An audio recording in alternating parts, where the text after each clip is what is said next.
Hello friends, आप लोग तो कैसे हो। मैं उम्मीद करती हूँ आप लोग सब अच्छे होंगे, खुश होंगे, खुशहाल भी होंगे। आज मैं और एक टॉपिक लेकर आई हूँ। तो इस टॉपिक के बारे में मैं आपको बता लेती हूँ।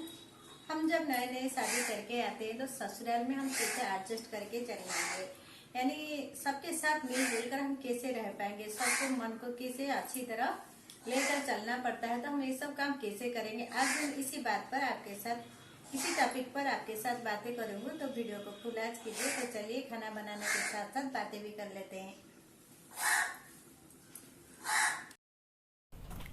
कल मुझे कमेंट आया था कि ससुराले हम कैसे एडजस्ट करके सबके साथ मिलजुल कर रह पाएंगे, क्योंकि वो जब कोशिश करते हैं कुछ करने के लिए, एडजस्ट करने के लिए, ऐसी कुछ बात हो जाती है, उसके वजह से फिर से घर में कुछ ना कुछ गड़बड़ हो जाती है। आज मैंने इसके लिए कुछ टिप्स आपके साथ शेयर करूँगी।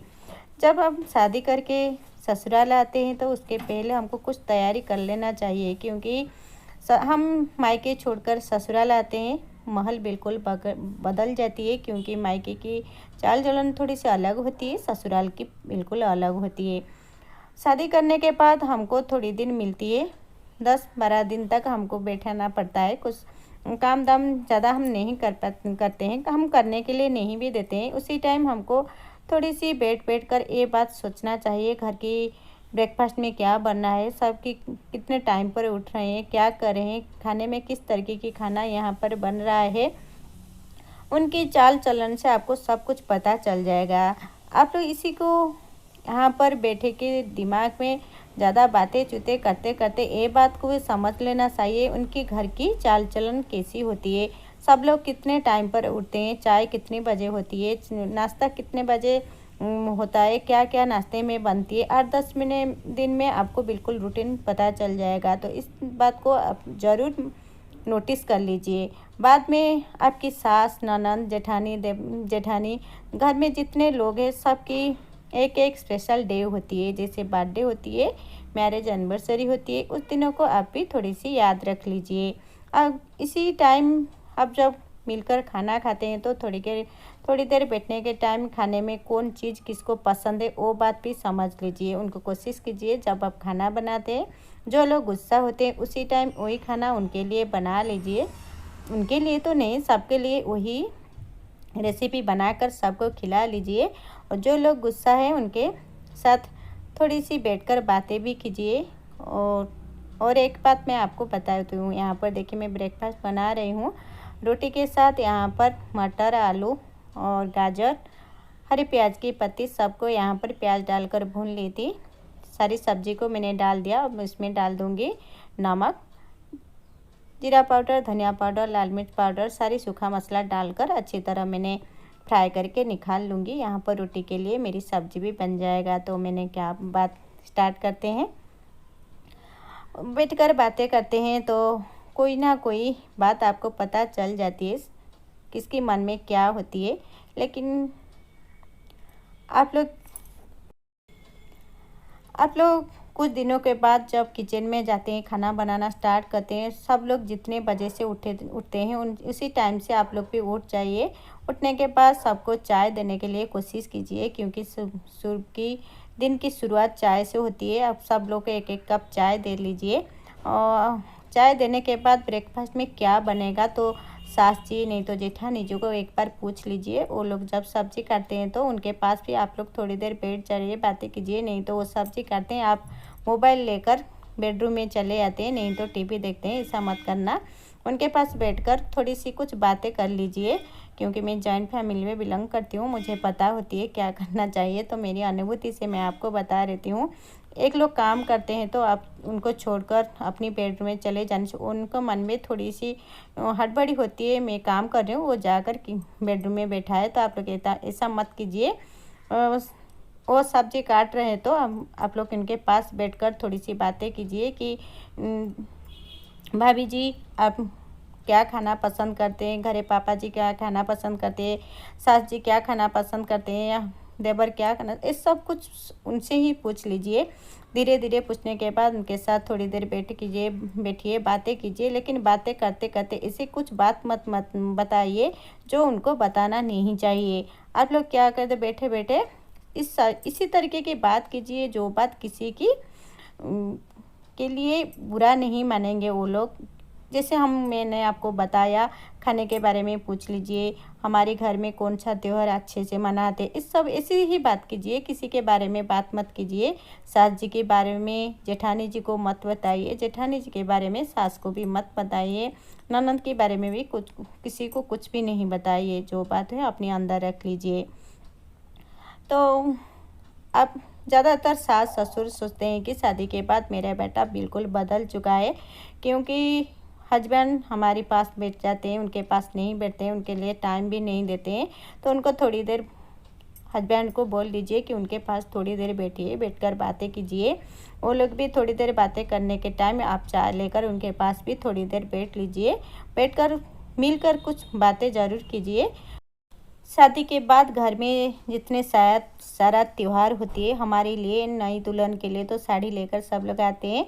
साड़ी आपको पसंद आए या ना आए, आप लोग कुछ मत बोलना, क्योंकि साड़ी एक चीज़ है कि जो हमारी उम्र भर वो हमारे पास नहीं रहता है। हम कितने साड़ी पहनते हैं, एक बुरी अच्छी सब हमारे पास रहना चाहिए। आपको इसकी एक शगुन मानकर आपके पास रख लीजिए। पहनना नहीं हो तो एक दिन पहनने के बाद रख लीजिए। तो इस तरीके की उनके त्यौहार किस तरह मनाते हैं आप लोग उसको भी नोटिस कर लीजिए। उनके साथ मिलजुल कर मनाइए। आप लोग कभी भी ऐसा मत बोलना कि हमारे घर में ये त्यौहार इसे नहीं मनाते हैं, आपके घर ऐसा क्यों हो रही है, मैं नहीं कर पाऊँगी, ऐसी बात कभी मत बोलना हस्बैंड जी से, क्योंकि हमारे पास ज़्यादा अपने होती है हमारे हस्बैंड, उनसे थोड़ी देर बस बैठकर बातें कर लीजिए।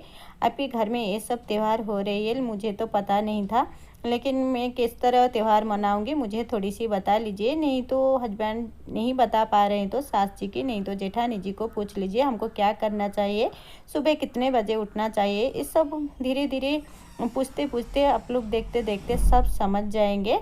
सब आप लोग थोड़ी देर सबके पास बैठिए, मिलकर थोड़ी देर के लिए टीवी भी देखिए, तो धीरे धीरे आपकी सारी चीज़ आसान हो जाएगा।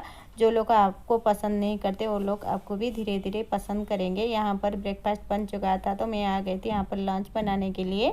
यहाँ पर गोभी और आलू को मैंने भूनकर निकाल ली। अब हम इसमें मसाला भी भून लेंगे, जिससे डेली बेसिस में मसाला हम बनाते हैं।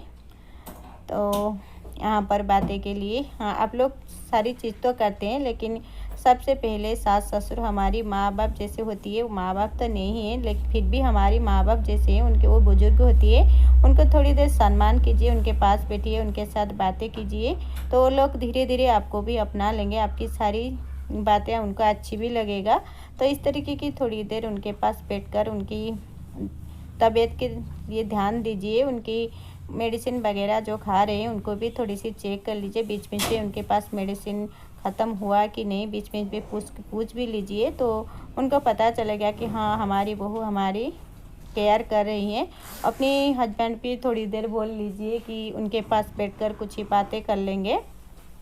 ज़्यादातर बेटा बाहर आते हैं तो थकान की वजह से वो आते ही थोड़ी देर बेडरूम में बैठ जाते हैं, उसके बाद उनको थोड़ी देर आप बोल लीजिए कि उनके पास भी थोड़ी देर बैठ लीजिए, नहीं तो वो मुझे ही गुस्सा करेंगे। तो इसी तरीके की जो थोड़ी थोड़ी बातें उसे आप घर की बिल्कुल सजाड़ सकते हैं, उजाड़ नहीं सकेंगे। आप लोग कोशिश करेंगे तो आपकी कोशिश कामयाब भी हो जाएगा। आप लोग धीरे धीरे सब आपको अपना लेंगे। तो इस तरीके की छोटी मोटी बात मैं आपके साथ शेयर कर ली। जो मुझे कमेंट किए थे उनके लिए मैं एक बात बता देती हूँ। घर में कौन सी मेंबर के वजह से आपको थोड़ी सी ज़्यादा परेशानी हो रही है, प्लीज़ मुझे कमेंट करके बताना। मैं कुछ टिप्स आप देने के लिए कोशिश करूँगी।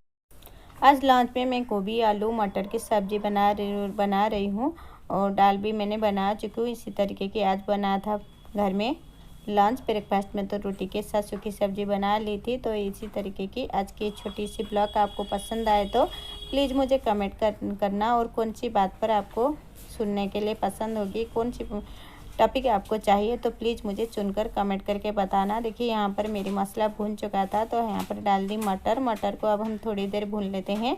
मटर को भुनने के बाद हम उसमें डाल देंगे गोभी आलू। तो यहाँ पर हमारी मटर थोड़ी देर सॉफ्ट होने के लिए हम छोड़ देते हैं। तो यहाँ पर हमारी मटर भी सॉफ्ट हो चुका है, तो यहाँ पर हम सब्ज़ी भी डाल देंगे। थोड़ी देर सब्जी को इस तरह मिक्स करने के बाद हम इसमें डाल देंगे पानी। तो आज की छोटी सी ब्लॉग आपको पसंद आए तो वीडियो को एक लाइक करने के साथ चैनल को सब्सक्राइब कर लेना और वीडियो को शेयर करने के लिए मत भूलना। यहाँ पर पानी डालकर मैं ढक्कन लगाकर आलू और गोभी को सॉफ्ट होने के लिए छोड़ देती हूँ। तो यहाँ पर देखिए हमारी गोभी और आलू सॉफ्ट हो चुका है, यानी सब्जी बनकर रेडी हो चुका है। लास्ट में अब हम इसमें डाल देंगे थोड़ी सी गरम मसाला और हरा धनिया। इस तरीके की सिंपल रेसिपी मैं बना कर रेडी कर ली थी। तो आज की ब्लॉग आपको पसंद आए तो प्लीज़ मुझे कमेंट करके बताना।